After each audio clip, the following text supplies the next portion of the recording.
నిజం చెప్తున్నా, కొందరు కొంచెమన్నా చీము నెత్తురు ఉన్నట్టే జేనూర్లా పదవి కోసమో లేకుంటే ఏదైనా అత్తదన్న ఆశ కోసమో ఎంతకన్నా జిగరాడుతూనే ఉంటారు.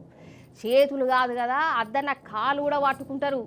ఏం లేదుల్లా, పెద్ద మనుషులు కనబడితే నమస్తే పెట్టాలి. వాళ్ళు జరంత గొప్పోళ్ళు అయిన వాళ్ళు అయితే కాలు కూడా మొక్కుతారు, అన్న తప్పు లేదు. కానీ 75 ఏళ్ళు ఒక తాత 30 ఏళ్ళ పిల్లగాని కాలు మొక్కితే ఏమనాలే?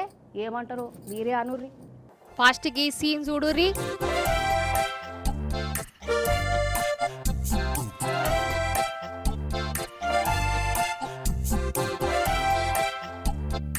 చూసిరా, గీ పెద్దాయన గీ పిల్లగాని కాలు మొక్కుతాడు, మొత్తం సాగిల పడ్డట్టు చేస్తాడు. ఇంతకు ఈయనెవలో ఆయనెవలో చెప్తా. సెంటర్ మినిస్టర్ జ్యోతిరాదిత్య ఎరికే కదా, గా ఆయన కొడుకు తిప్పి కొడితే 30 ఏళ్ళు ఉంటాయో ఉండవో గాంతే. గీ పెద్ద ఆయనేమో BJP senior leader, local MLA కూడా. వయసు 75 ఏళ్ళు ఉంటాయి. వీళ్ళు ఏదో పేరంటానికి వచ్చారు. అయితే ఈ ఎమ్మెల్యే తాత పుట్టినరోజట, కేకు తెప్పించిరు, కోపించిరు. కేకు కోసినాక ఈ పెద్ద ఆయన ఉండే కాడుండక సెంటర్ మినిస్టర్ కొడుకు కాలు మొక్కి ఇగో గిట్ల దీవెనార్థులు తీసుకుంటుండు. ఇక చెప్పు ఏమనాలే? అసలు ఈ పిల్లగాని నాయననే ఈ ఎమ్మెల్యే తాత కంటే చాలా చిన్నోడు. అసంటిది ఆయన కొడుకు కాలు మొక్కడంటే ఈయనకు ఇజ్జత అనిపించలేదో.